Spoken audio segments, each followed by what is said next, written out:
Maabitha a borithi kuma kaunti-ini ya Nyeri nimaikitie guikia ngono arume ana aria Ekuirwo gukorwo magitabania ciiko cia wikinae kaunti-ini ino.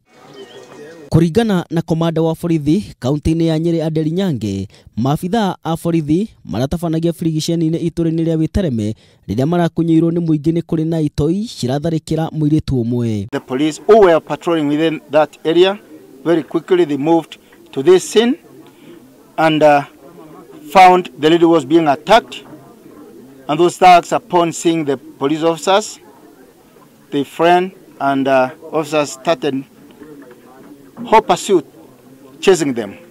Then other Nyange neugite mituki ya borithi niwe rahonokirie muiritu ucio na urorombanirwo ni arume ana na kuria mushinga umwe muthemba wa pistol rithathi na indo ingi cia kuiyo ciranyitirwo. We've managed to recover one pistol, contact pistol, and an ammunition.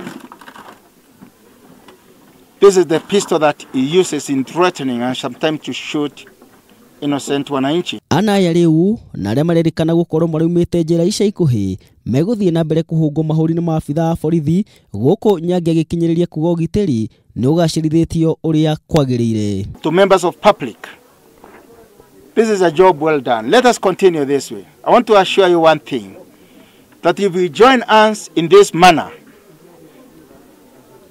definitely cases of robberies will be things of the past in Nyeri. Handu-ini ha Kameme TV mohoro gitao njitagwo Waithaka Kenywa.